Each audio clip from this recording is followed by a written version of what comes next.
안동 하회 마을의 새벽은 물처럼 느리게 시작된다. 낙동강이 마을을 감싸안고 돌면 물안개가 논둑과 기와지붕 위로 은빛을 뿌린다. 그 시간 도유는 늘 같은 동작으로 하루를 열었다.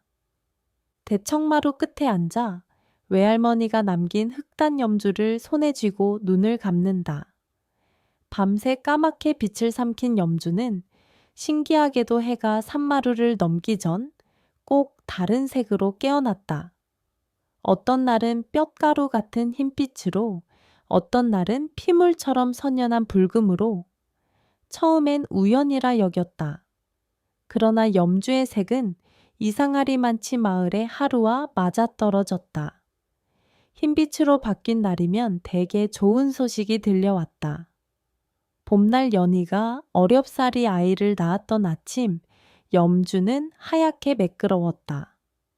벼락이 내린 뒤도 무사했던 고목이 다시 잎을 틔운 날도 그랬다. 반대로 염주가 빨갛게 물든 날이면 어느 집 굴뚝에서 검은 연기가 솟거나 장터 어귀에서 노인이 미끄러져 다치는 일이 생기곤 했다. 도유는 낮은 소리로 중얼거렸다. 흰색은 숨, 빨강은 피.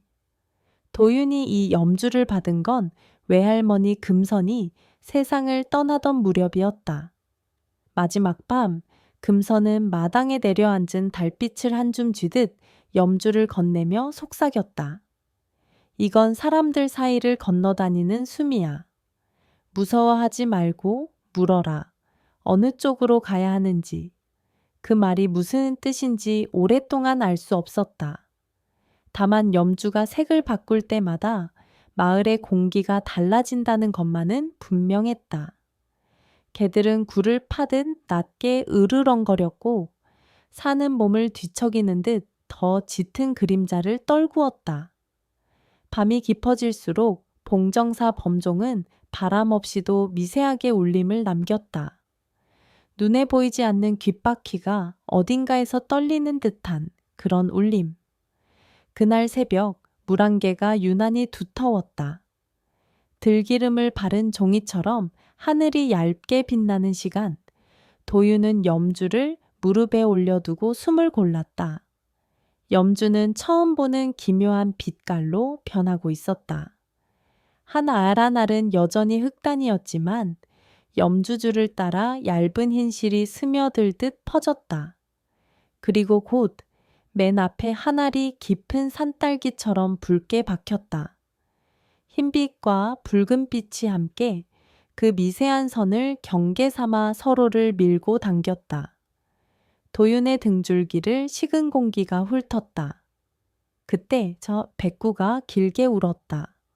하회의 마을 나루터 쪽을 향해 꼬리를 내리고 귀를 젖힌 채였다. 낙동강 위로 안개가 밀려들더니 물결 하나 없이 평온하던 강면에 작은 소란이 번졌다. 물결이 아니라 소리였다. 물속에서 누군가 낮고 길게 숨을 내쉬는 듯한 소리. 개가 다시 울자 맞은편 병산서원 숲이 잠깐 웅크렸다 펴지는 것처럼 보였다. 또 시작이군. 도유는 조용히 염주를 손에 감았다. 흰빛과 빨강이 동시에 들이운 날이면 마을엔 늘 두 개의 사건이 일어났다. 하나는 샘 쪽, 다른 하나는 죽음 쪽. 장터가 서는 날이었다. 이른 시각부터 새참 냄새가 바람을 탔다. 숯불에 올린 떡갈비, 갓 지진 전 쑥갓을 얹은 국수. 도유는 나루터를 지나며 최만수 영감에게 인사를 건넸다. 오늘 물살은 어때요? 낯빛이 안 좋아. 물이 너무 잠잠하면 사람 마음이 들끓지. 영감의 말은 늘 그랬다. 물살과 사람살을 한 줄로 꿰어 말하는 식. 도유는 웃어 보였지만 염주를 감싼 오른손이 저릿했다. 첫째 알의 불금은 밤사이 더 진해진 듯했다. 장터 입구에서 연희가 배를 감싸 쪼그리고 앉아 있었다. 예정일이 지났고 아이는 움직임이 잦았다.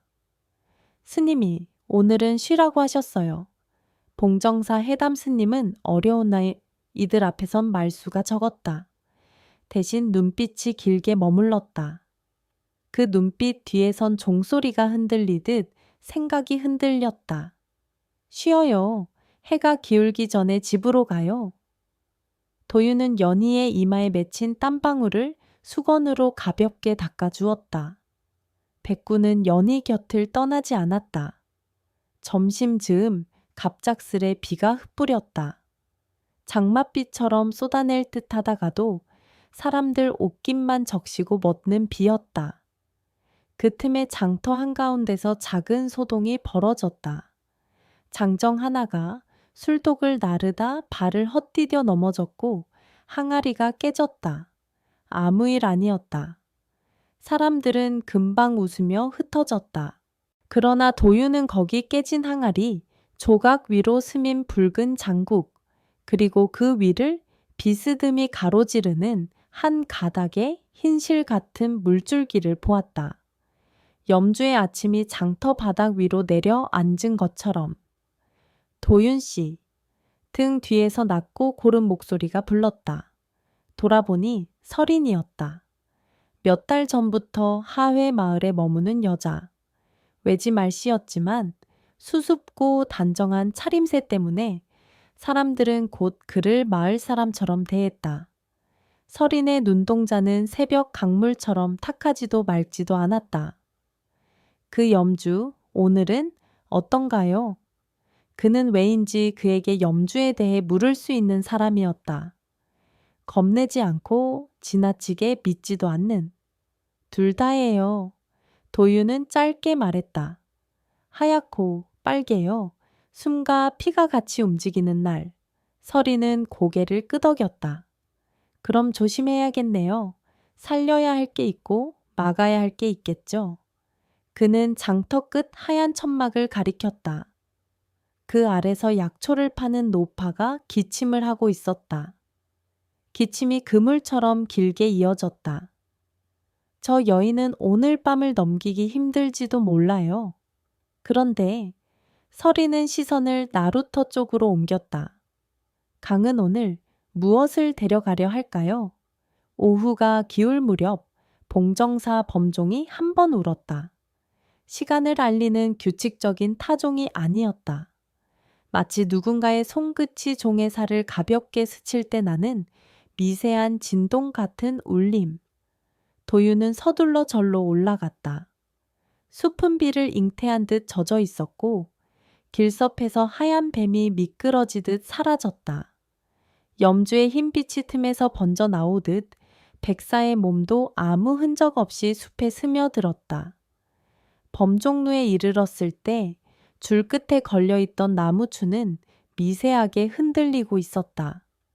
바람은 서 있었다. 종 앞에는 낡은 부적이 하나 떨어져 있었다. 먹줄로 쓴 글자가 반쯤 탔다. 도유는 그 부적을 들어 올렸다. 숨이라는 글자에 반쪽만 남아 있었다. 한기와 함께 누군가 자신을 부르는 소리가 등줄기를 훑고 지나갔다. 분명한 발음도 목소리의 주인도 없이 다만 오래전 외할머니가 밤마다 부르던 방식으로 도윤은 법당 문을 밀었다. 촛불이 하나 꺼져 있고 다른 하나는 길게 탄 심지에서 검은 연기를 내고 있었다. 해담 스님은 기둥 아래 앉아 눈을 감고 있었으나 곧 눈을 떴다. 그 염주, 오늘은 두 길이지. 스님은 묻지 않았다. 단정했다. 예. 그럼 두 갈래의 발을 따라가게 될 거야. 하나는 마을로 내려가는 길, 하나는 산으로 오르는 길. 어느 쪽이든 두려움이 먼저 걸어간다. 스님은 자리에서 일어나 종각을 한번 바라보았다. 개가 울었나? 백구가 나루터 쪽을 향해요. 스님은 짧은 숨을 고르더니 도윤에게 작은 병 하나를 내밀었다. 감태와 약숙을 달여 만든 숨을 진정시키는 약물이었다. 이걸 연희에게 가져다 주어라. 아이가 오늘 나올 것이다. 숨을 길게 붙잡아야 한다. 그렇다면 흰색은 한 생명의 시작일 테지. 스님은 말을 흐렸다. 그러나 빨강은 물이 원한다. 스님의 눈빛이 잠깐 깊어졌다. 강은 때로 이름을 부른다. 해가 지기 전 장터는 서둘러 접혔다. 구름은 산등성이로 몰려가며 불그레한 껍질을 벗겼다. 도유는 연희의 집으로 급히 향했다. 집 앞 버드나무가 바람도 없이 잎을 떨었다. 백구는 대문 앞에서 꼬리를 치며 그를 맞았다. 안에서는 낮은 신음과 짧은 숨이 오갔다. 연희는 땀에 젖은 채 눈동자에 작고 또렷한 공포를 숨기고 있었다. 괜찮아요. 도유는 해담 스님이 준 약을 조금씩 머금게 했다. 방 한켠에서는 연희의 어머니가 묵주처럼 엮은 메밀끈을 손에 쥔 채 기도를 올리고 있었다. 제발 아이의 이름이 오늘 불리지 않게 해주십시오. 바깥에서 누군가 황급히 문을 두드렸다. 최만수 영감의 손자였다. 나루터 쪽에서 외지인 아이 하나가 없어졌대요. 서린 누님이 찾으러 나갔는데 강가에서 신발 하나만 아이의 말끝이 떨렸다. 도유는 염주를 쥔 손이 싸늘해지는 것을 느꼈다. 흰빛은 방 안에 숨을 붙잡고 있었고 붉은빛은 강가로 몸을 당기고 있었다. 백구, 도윤이 부르자 걔는 곧장 나루터 방향으로 몸을 틀었다. 도윤은 연희의 손등에 짧게 손을 얹었다. 곧 돌아올게요. 버티세요. 그는 뛰어나왔다. 산에서 불어내려온 바람이 강가의 얕은 물결을 만들고 있었다. 물안개는 여전히 낮게 깔렸고 사람들은 강둑을 따라 불빛을 흔들며 무언가를 찾고 있었다. 서리는 물 가장자리에서 바지를 걷어붙인 채 서 있었다. 손엔 젖은 운동화 한 짝, 작은 별무늬가 박힌 아이의 신발이었다. 여기서 사라졌어요. 발자국이 물에서 끊겨요. 서린의 목소리는 잠겨 있었지만 포기하지 않은 사람의 힘이 있었다. 도유는 염주를 목에 걸었다. 흰빛과 붉은빛이 동시에 그의 가슴뼈 위에서 맞부딪혔다. 그때였다. 강 맞은편 숲 속에서 낮게 꺼지는 소리가 났다. 타는 기름이 마지막 불꽃을 토해내는 듯한 혹은 호랑이가 먼 데서 낮게 으르렁거리는 듯한 애매한 소리. 백구의 귀가 서고 짧게 짖었다. 사람들이 강물에 등을 보이고 숲 쪽을 바라볼 때 강 한가운데서 작고 희미한 포말이 피어올랐다. 마치 누구의 숨이 물 아래서 버둥거리다 수면을 두드린 흔적처럼. 도유는 이해했다. 오늘 밤 염주의 두 길은 서로를 향해 달려오고 있다. 한 생명이 시작되려는 방에서 또 하나의 생명이 물에 붙잡혀 있다. 둘 중 하나라도 놓치면 빨강이 흰빛을 삼킬 것이다. 줄을 묶자 서린이 말했다. 물살을 가르는 동안 누군가는 숨을 이어야 해요. 사람들은 급히 줄을 모았다. 누군가는 소나무에, 누군가는 배의 고리에 묶었다. 등불이 하나둘 강 위로 떠갔다.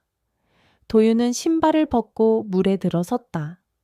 차가운 물결이 장단지를 감싸며 높은 숨을 훔쳐갔다. 그는 염주를 한 알씩 세며 마음을 붙잡았다. 하나, 둘, 흰빛, 붉은빛, 숨, 피. 그 순간 봉정사 쪽에서 종이 2번 울렸다. 한 번은 길고 한 번은 짧았다. 마치 누군가에게 남은 시간이 길지 않음을 알리는 은근하고도 분명한 울림. 물안개가 종소리의 길을 따라 흔들렸고 강은 잠시 시간을 잃어버린 것처럼 고요해졌다. 고요 속에서 아주 작지만 또렷한 소리가 들려왔다. 아이의 기침 소리였다. 도유는 물속으로 팔을 뻗었다. 차갑고 부드러운 무언가가 손끝에 닿았다. 작은 팔. 그는 몸을 기울여 아이를 끌어올렸다. 아이의 얼굴은 물빛에 질려 있었고 입술은 푸르스름했다. 서린이 달려와 아이를 받았다. 사람들은 줄을 더 당겼다. 그때 강의 한가운데에서 하얀 뱀이 물 위로 고개를 내밀었다. 잠깐이었다. 그러나 모두가 보았다. 백사는 조용히 무언가를 확인하듯 고개를 끄덕이고 사라졌다. 아이의 가슴에서 물이 쏟아졌다. 서린이 아이의 등을 두드리며 낮게 노래를 불렀다. 굽은 음이 겨울새처럼 떨렸다. 아이가 기침을 더 세차게 하더니 길고 얕은 숨을 들이켰다. 사람들의 어깨에서 동시에 힘이 빠졌다. 그 순간 하늘이 움찔했고 먼 산이 굴러가는 듯한 천둥이 한 번 지나갔다. 그리고 비가, 진짜 비가 쏟아졌다. 마을의 지붕과 강의 피부와 사람들의 손등 위로 굵고 침묵하는 비가.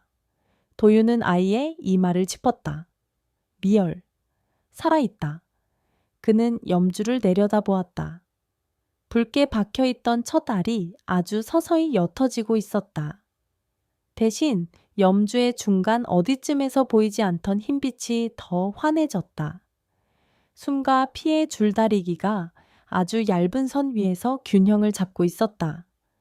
그때 연희의 집 쪽에서 여자의 비명이 날아왔다. 사람들의 고개가 동시에 들렸다. 비명은 두 번째로 이어졌고 이번에는 울음과 겹쳤다. 살았다. 살았어.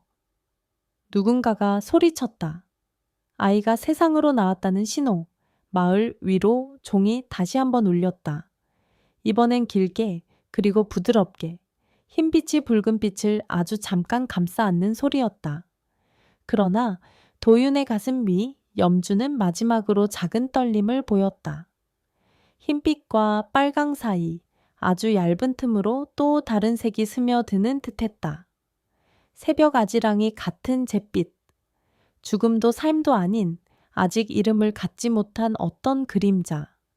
그 그림자는 마치 아직 끝나지 않았음을 알리듯 염주의 맨 끝 아래 조용히 내려앉았다. 비가 더 세졌다. 사람들은 아이를 안고 서로의 어깨를 감싸며 마을 쪽으로 발걸음을 옮겼다. 서리는 마지막까지 강을 돌아보았다. 오늘 밤은 누가 이름을 부를까요? 그녀의 물음에 도유는 대답하지 못했다. 대신 봉정사 쪽에서 스미는 종소리를 들었다.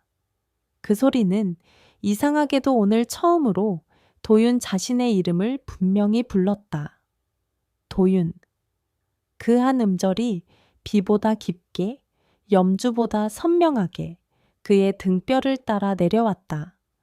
그리고 그 순간 나루터 끝 물안개가 열리며 검은 그림자 하나가 물 위를 건너왔다. 사람도 아니고 짐승도 아닌 오래된 무언가의 발자국. 그 발자국은 강을 건너 마을 쪽으로 향했고 비가 그 자국을 지우기 전까지 모두가 그것을 보았다. 호랑이의 발자국이었다. 그러나 더 갓들고 더 길었다. 마치 누군가의 그림자가 짐승의 가죽을 입은 것처럼. 도유는 염주를 움켜쥐었다. 흰빛과 붉은빛, 그리고 그 사이의 잿빛이 한꺼번에 손바닥에서 맥을 쳤다. 그가 다음 걸음을 내딛는 순간 어느 쪽 숨을 먼저 붙잡아야 하는지가 그의 삶 전체를 바꿔놓게 되리라는 예감이 번개처럼 지나갔다. 안동 하회마을의 새벽은 물처럼 느리게 시작된다.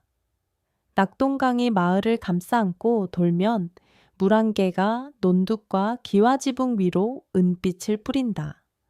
그 시간 도유는 늘 같은 동작으로 하루를 열었다. 대청마루 끝에 앉아 외할머니가 남긴 흑단 염주를 손에 쥐고 눈을 감는다. 밤새 까맣게 빛을 삼킨 염주는 신기하게도 해가 산마루를 넘기 전 꼭 다른 색으로 깨어났다. 어떤 날은 뼛가루 같은 흰빛으로, 어떤 날은 피물처럼 선연한 붉음으로. 처음엔 우연이라 여겼다. 그러나 염주의 색은 이상하리만치 마을의 하루와 맞아떨어졌다. 흰빛으로 바뀐 날이면 되게 좋은 소식이 들려왔다. 봄날 연희가 어렵사리 아이를 낳았던 아침, 염주는 하얗게 매끄러웠다. 벼락이 내린 뒤도 무사했던 고목이 다시 잎을 틔운 날도 그랬다. 반대로 염주가 빨갛게 물든 날이면 어느 집 굴뚝에서 검은 연기가 솟거나 장터 어귀에서 노인이 미끄러져 다치는 일이 생기곤 했다. 도유는 낮은 소리로 중얼거렸다. 흰색은 숨, 빨강은 피. 도윤이 이 염주를 받은 건 외할머니 금선이 세상을 떠나던 무렵이었다. 마지막 밤 금선은 마당에 내려앉은 달빛을 한 줌 쥐대듯 염주를 건네며 속삭였다. 이건 사람들 사이를 건너다니는 숨이야. 무서워하지 말고 물어라. 어느 쪽으로 가야 하는지. 그 말이 무슨 뜻인지 오랫동안 알 수 없었다. 다만 염주가 색을 바꿀 때마다 마을의 공기가 달라진다는 것만은 분명했다. 개들은 굴을 파듯 낮게 으르렁거렸고 사는 몸을 뒤척이는 듯 더 짙은 그림자를 떨구었다. 밤이 깊어질수록 봉정사 범종은 바람 없이도 미세하게 울림을 남겼다. 눈에 보이지 않는 귓바퀴가 어딘가에서 떨리는 듯한 그런 울림. 그날 새벽 물안개가 유난히 두터웠다. 들기름을 바른 종이처럼 하늘이 얇게 빛나는 시간, 도유는 염주를 무릎에 올려두고 숨을 골랐다. 염주는 처음 보는 기묘한 빛깔로 변하고 있었다. 한 알 한 알은 여전히 흑단이었지만 염주줄을 따라 얇은 흰실이 스며들듯 퍼졌다. 그리고 곧 맨 앞에 한 알이 깊은 산딸기처럼 붉게 박혔다. 흰빛과 붉은빛이 함께 그 미세한 선을 경계 삼아 서로를 밀고 당겼다. 도윤의 등줄기를 식은 공기가 훑었다. 그때 백구가 길게 울었다. 하회 마을 나루터 쪽을 향해 꼬리를 내리고 귀를 젖힌 채였다. 낙동강 위로 안개가 밀려들더니 물결 하나 없이 평온하던 강면에 작은 소란이 번졌다. 물결이 아니라 소리였다. 물속에서 누군가 낮고 길게 숨을 내쉬는 듯한 소리. 개가 다시 울자 맞은편 병산서원 숲이 잠깐 웅크렸다 펴지는 것처럼 보였다. 또 시작이군. 도유는 조용히 염주를 손에 감았다. 흰빛과 빨강이 동시에 들이운 날이면 마을엔 늘 두 개의 사건이 일어났다. 하나는 삶 쪽, 다른 하나는 죽음 쪽. 장터가 서는 날이었다. 이른 시각부터 새참 냄새가 바람을 탔다. 숯불에 올린 떡갈비, 갓 지진 전, 쑥갓을 얹은 국수. 도유는 나루터를 지나며 최만수 영감에게 인사를 건넸다. 오늘 물살은 어때요? 낯빛이 안 좋아. 물이 너무 잠잠하면 사람 마음이 들끓지. 영감의 말은 늘 그랬다. 물살과 사람살을 한 줄로 꿰어 말하는 식. 도유는 웃어 보였지만 염주를 감싼 오른손이 저릿했다. 첫째 알의 불금은 밤사이 더 진해진 듯했다. 장터 입구에서 연희가 배를 감싸 쪼그리고 앉아 있었다. 예정일이 지났고 아이는 움직임이 잦았다. 스님이 오늘은 쉬라고 하셨어요. 봉정사 해담 스님은 어려운 이들 앞에선 말수가 적었다. 대신 눈빛이 길게 머물렀다. 그 눈빛 뒤에선 종소리가 흔들리듯 생각이 흔들렸다. 쉬어요. 해가 기울기 전에 집으로 가요. 도유는 연희의 이마에 맺힌 땀방울을 수건으로 가볍게 닦아주었다. 백구는 연희 곁을 떠나지 않았다. 점심 즈음 갑작스레 비가 흩뿌렸다. 장맛비처럼 쏟아낼 듯 하다가도 사람들 옷깃만 적시고 멎는 비였다. 그 틈에 장터 한가운데서 작은 소동이 벌어졌다. 장정 하나가 술독을 나르다 발을 헛디뎌 넘어졌고 항아리가 깨졌다. 아무 일 아니었다. 사람들은 금방 웃으며 흩어졌다. 그러나 도윤은 거기 깨진 항아리, 조각 위로 스민 붉은 장국, 그리고 그 위를 비스듬히 가로지르는 한 가닥의 흰실 같은 물줄기를 보았다. 염주의 아침이 장터 바닥 위로 내려앉은 것처럼 도윤 씨, 등 뒤에서 낮고 고른 목소리가 불렀다. 돌아보니 설인이었다. 몇 달 전부터 하회 마을에 머무는 여자. 외지 말씨였지만 수줍고 단정한 차림새 때문에 사람들은 곧 그를 마을 사람처럼 대했다. 설인의 눈동자는 새벽 강물처럼 탁하지도 맑지도 않았다. 그 염주, 오늘은 어떤가요? 그는 왜인지 그에게 염주에 대해 물을 수 있는 사람이었다. 겁내지 않고 지나치게 믿지도 않는. 둘 다예요.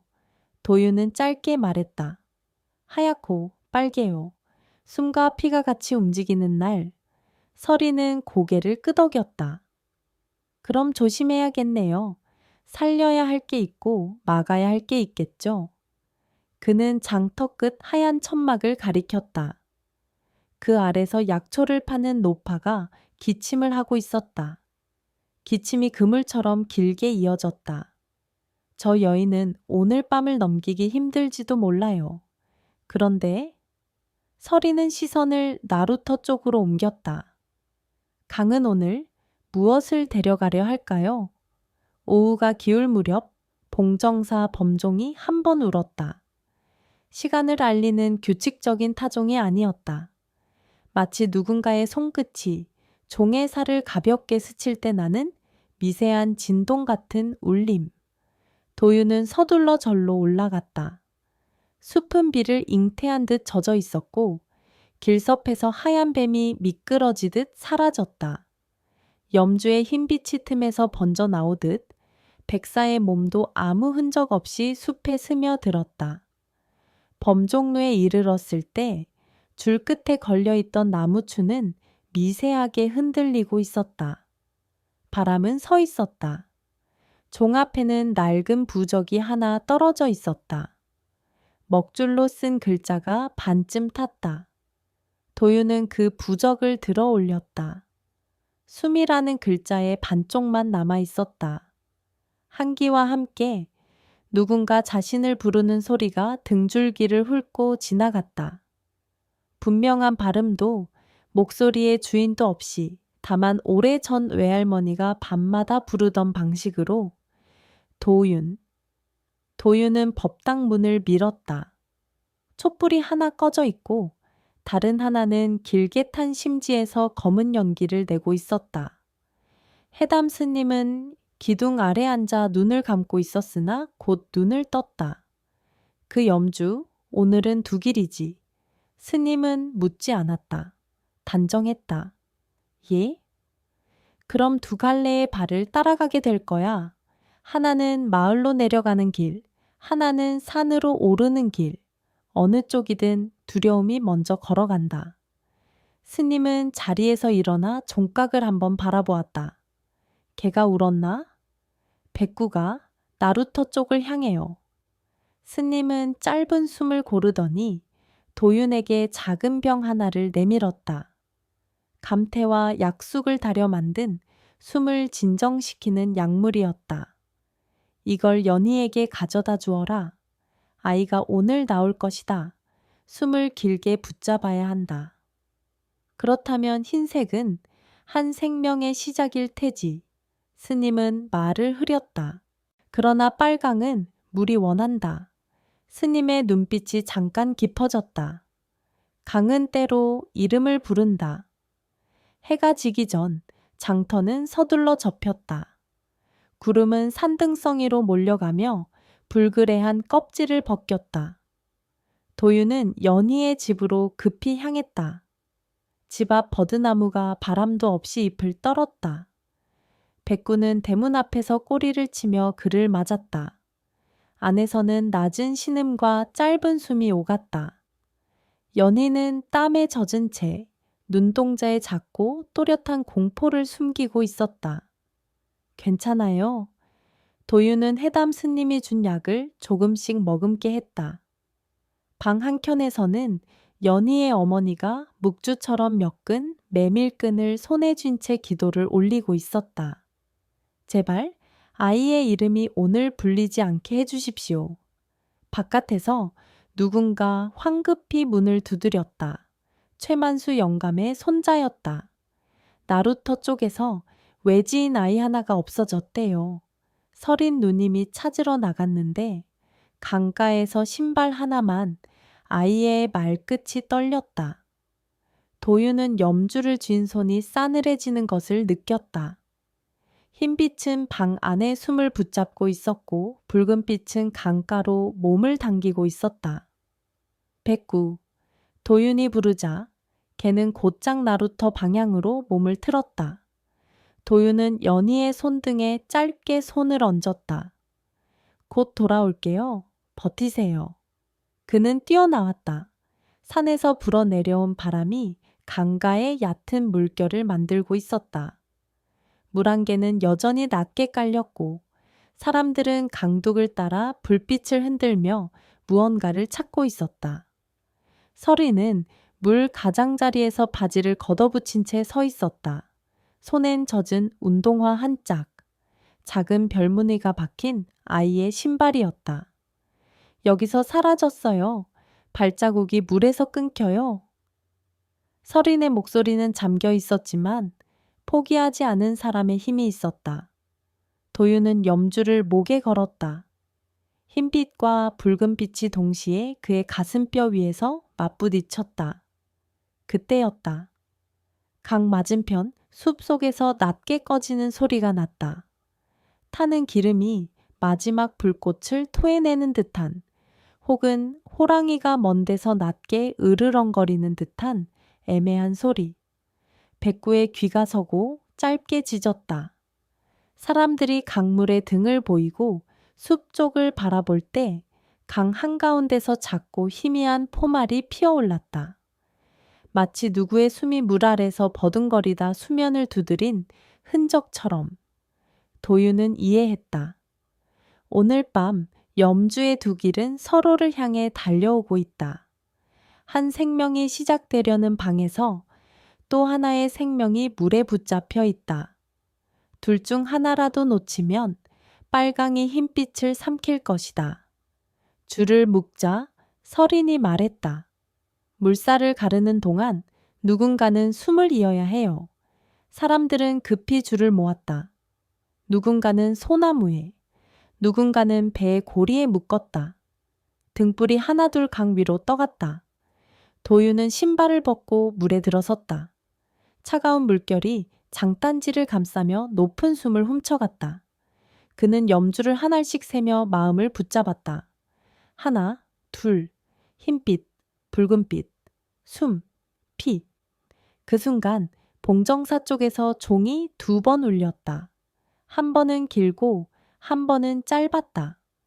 마치 누군가에게 남은 시간이 길지 않음을 알리는 은근하고도 분명한 울림. 물안개가 종소리의 길을 따라 흔들렸고 강은 잠시 시간을 잃어버린 것처럼 고요해졌다. 고요 속에서 아주 작지만 또렷한 소리가 들려왔다. 아이의 기침 소리였다. 도유는 물속으로 팔을 뻗었다. 차갑고 부드러운 무언가가 손끝에 닿았다. 작은 팔. 그는 몸을 기울여 아이를 끌어올렸다. 아이의 얼굴은 물빛에 질려 있었고 입술은 푸르스름했다. 서린이 달려와 아이를 받았다. 사람들은 줄을 더 당겼다. 그때 강이 한가운데에서 하얀 뱀이 물 위로 고개를 내밀었다. 잠깐이었다. 그러나 모두가 보았다. 백사는 조용히 무언가를 확인하듯 고개를 끄덕이고 사라졌다. 아이의 가슴에서 물이 쏟아졌다. 서린이 아이의 등을 두드리며 낮게 노래를 불렀다. 굽은 음이 겨울새처럼 떨렸다.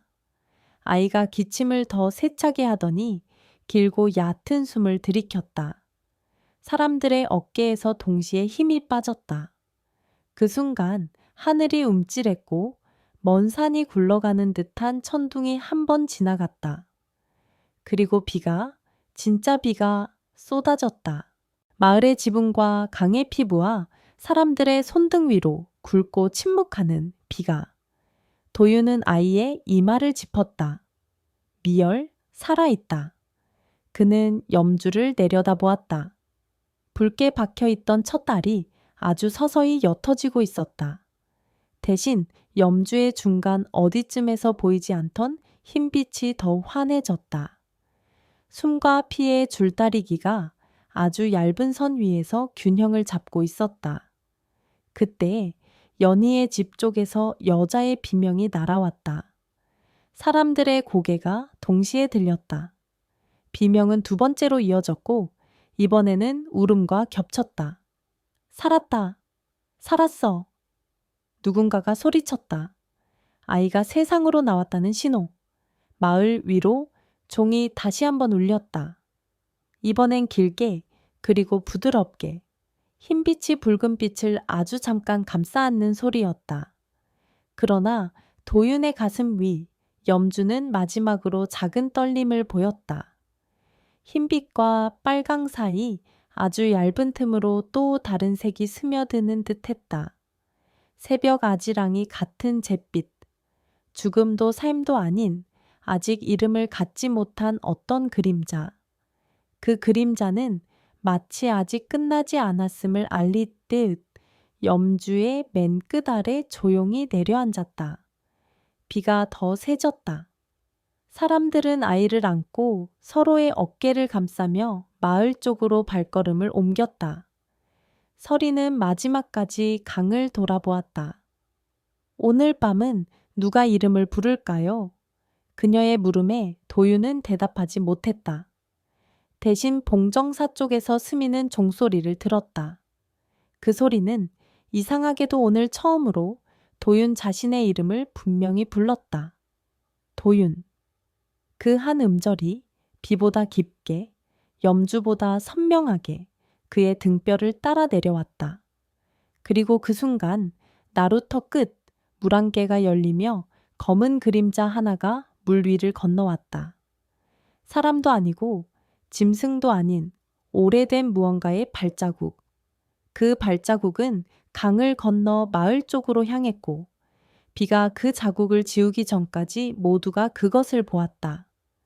호랑이의 발자국이었다. 그러나 더 가늘고 더 길었다.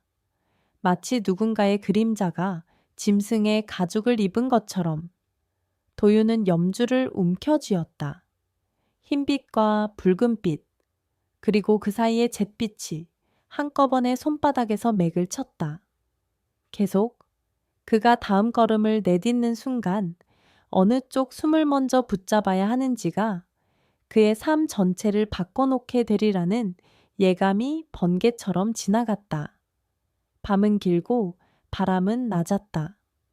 봉정사 종각 앞 작은 향불이 점점이 사라질 무렵 도윤과 서린의 손목을 감싼 붉은 실이 미세하게 떨렸다. 강은 아직 말이 없었다. 그러나 물숨의 박자는 분명히 살아있었다. 낙통, 낙통. 해담 스님은 북채를 무릎에 걸친 채 눈을 감고 고개를 기울였다. 피 대신 회개로. 스님이 다시 한번 말했다. 오늘 밤 이름은 숨을 따라 돌아간다. 사내는 종각의 그림자에서 물러나지 않았다. 그의 발끝은 길고 가늘게 땅을 긁었고 그 긁힌 자리엔 젖은 가죽 냄새가 잠시 머물렀다. 조각, 낮은 목소리, 내 종. 그의 눈동자는 강 밑에 어둠이 들러붙어 있었고 입술에선 오래 묵은 쇠의 맛이 번지는 듯했다. 도윤은 한 손으로 염주를 감고 다른 손으로 갈라진 잿빛 아래서 나온 쇠조각을 쥐었다. 차갑고 묵직한 조각은 손바닥 안에서 마치 자신의 위치를 기억하라고 재촉하듯 작은 떨림을 보였다. 그 순간 까치가 머리 위를 스치듯 지나갔다. 한 번, 두 번, 세 번. 부용대 방향에서 백구가 낮게 으르렁거리고 강 저편 숲에서 바스락거리는 소리가 대답처럼 흘렀다. 부용대 아래 서린이 숨을 고르며 말했다. 이 조각이 길을 기억해요. 지금 내려갈 순 없다. 해담 스님이 고개를 저었다. 물살이 깊고 강은 아직 이름을 정하지 않았다. 먼저 종을 깨워야 한다. 스님은 종각과 강 사이 보이지 않는 길을 따라 작은 석등 3개를 옮겼다. 하나는 종각 앞, 하나는 절마당 끝, 마지막 하나는 나루터로 향하는 돌길 초입. 과거, 현재, 미결. 스님이 조용히 설명했다. 새 등불이 같은 크기로 타오를 때 강 밑에 종도 같은 박자로 숨을 쉰다. 스님은 도윤과 서린의 손목을 묶은 붉은 실을 석등의 손잡이에 살짝 걸었다. 실은 등불의 미약한 바람에 따라 느리게 흔들렸다. 사내는 침묵 속에서 등불을 바라보다 갑자기 고개를 들었다. 그의 눈이 어둠을 가르며 부용대를 훑었다. 그 순간 강 위에 안개가 섰다. 마치 누군가가 물 위에 투명한 배를 씌운 듯 강의 피부가 고요하게 굳었다. 그리고 그 배의 한가운데 아주 미세하지만 틀림없는 물결 무늬가 생겼다. 원앤의 유엔. 원의 끝에서 은빛 실 하나가 풀려나오는 듯 길어졌다. 길이 열린다. 서린의 목소리가 낮게 흔들렸다. 서둘러라. 해담 스님이 북을 한번 두드렸다. 붕. 종은 아직 잠자코 있었으나 강이 그 울림을 옮겼다. 물속 어딘가에서 떨어진 울림이 자갈과 모래를 스치며 위로 번졌다. 도유는 쇠조각을 붉은 실 위에 올렸다. 서린이 향불로 실의 매듭을 살짝 그슬렸다. 매듭은 타지 않았지만 그 순간 붉은 실은 석등의 불빛을 머금은 듯 흐려진 빛을 띄었다. 숨을 건넬게요. 서린이 말했다. 하지만 이름은 강이 결정하게 둬요. 세 사람은 동시에 숨을 들이켰다. 첫 번째 숨은 종각을 지나 절마당 끝에 닿았고, 두 번째 숨은 절마당에서 나루터로, 세 번째 숨은 나루터에서 강 위의 원으로 낙, 통, 낙, 통. 박자가 맞자 석등의 불빛이 흔들림을 멈추고 같은 크기로 타올랐다. 그때 종이 울렸다. 이번엔 분명히 종각의 종이었다. 하지만 종의 살을 친 이는 아무도 없었다. 종은 스스로 울었고 그 울림은 강 밑에 더 오래된 쇳소리와 겹쳐 하나의 긴 숨이 되었다. 사내가 비로소 눈을 감았다. 그의 어깨가 잠깐 내려앉고 달빛 아래 그의 그림자가 조금 짧아졌다. 지금이다. 해담 스님이 말을 마치기도 전에 백구가 달려나갔다. 개는 나루터를 지나 강으로 내려가는 돌계단을 가볍게 뛰어넘었다. 물은 개의 발밑에서 거의 젖지 않았다. 개가 서 있던 자리 앞 물 위의 원이 조금 넓어졌다. 그 중심으로 하얀 선이 한 번, 둘, 세 번, 나선처럼 말려 들어갔다. 서린이 붉은 실을 잡고 쇠조각을 강 쪽으로 들어 올렸다. 그 순간 부용대 쪽 숲에서 길고 낮은 울음 같은 바람이 불었다. 호랑이의 모굴대가 한 번 흔들릴 때 나오는 소리. 사내의 발끝이 움찔했다. 그의 눈동자 속 어둠이 한순간 흔들렸다. 그는 한 걸음 또 한 걸음 강 쪽으로 다가왔다. 선 넘지 마라. 해담 스님의 목소리가 종소리 사이를 가르며 내려왔다. 오늘은 피가 없다. 스님의 말에 무게가 실리자 사내의 발끝이 바닥에 붙었다. 그는 입술로만 소리를 만들었다. 이름, 돌려, 내놔. 도윤이 앞으로 나섰다. 내 이름의 반쪽은 내가 갚겠다. 하지만 내 이름이 붙잡아 두었던 다른 이름들은 강이 돌려보내라. 그는 염주의 잿빛 둘 사이에 끼워둔 흰 알을 다시 한번 훑었다. 놀랍게도 그 흰빛은 더 이상 희지 않았다. 흰빛 속에 아주 미세한 나뭇결 무늬가 따뜻한 갈색으로 스며들고 있었다. 돌려준 이름의 빛, 도윤이 속삭였다. 서린이 고개를 끄덕였다. 숨을 묶은 채 길을 건넵시다. 그녀는 붉은 실에 매듭을 한 번 더 당겨 두 사람의 손목을 더 단단히 맞붙였다. 하나, 둘, 셋. 세 번째 박이 맞자 강위의 원이 활짝 열렸다. 물안개가 사라지며 바닥 어딘가에 묻힌 어둠의 윤곽이 드러났다. 종이었다. 진흙과 조개 껍질, 부러진 갈대 사이 반쯤 눕다시피 박힌 종. 종신에는 오래전 마을의 이름들이 새겨져 있었다. 일부는 물속에 닳아 지워졌고 일부는 아직 또렷했다. 숨이라는 글자 곁엔 아주 작은 발자국이 찍혀 있었다. 호랑이의 발자국. 그리고 그 발자국 주변으로 누군가의 손이 급히 덧댄 듯한 얇은 먹줄. 바꾸다. 사내가 울었다. 소리는 짐승과 사람 사이를 맴돌다 마침내 사람의 울음으로 떨어졌다. 빼앗긴 게 아니었네. 그의 목소리가 낮고 떨렸다. 흩어져 나간 거였네. 살리느라 나눴네. 돌려받아야 할 건 조각이 아니라 이름입니다. 서린이 쇳조각을 물 위에 살짝 띄웠다. 조각은 가라앉지 않았다. 강의 숨이 조각을 밀어 종 쪽으로 데려갔다. 조각이 종신의 틈에 닿자 종이 아주 깊은 곳에서 한 번 울었다. 물속에서만 들을 수 있는 그 울림이 위로 올라오자 마을의 지붕에 얇은 물결이 드리워졌다. 아이들이 잠결에 기지개를 켰고 장독대의 뚜껑이 살짝 울렸다. 까치가 나무잎을 흔들며 조용히 자리를 옮겼다. 도윤과 서리는 동시에 숨을 내쉬었다. 붉은 실이 그 숨을 받아 석등의 불빛으로 이어 보냈다. 세 개의 석등이 하나의 불처럼 흔들렸다. 해담 스님이 북을 마지막으로 한 번 울렸다. 붕. 그 울림이 강으로 내려가는 순간 종각의 종이 스스로 흔들리며 또 한 번 낮게 답했다. 그리고 사내의 그림자가 짧아졌다. 그의 발자국은 사람의 폭으로 돌아왔다. 길고 가늘었던 발끝은 둥글게 닫혔고 바닥에 남는 물기는 더 이상 가죽 냄새가 아니었다. 젖은 나무향, 강가의 흙향.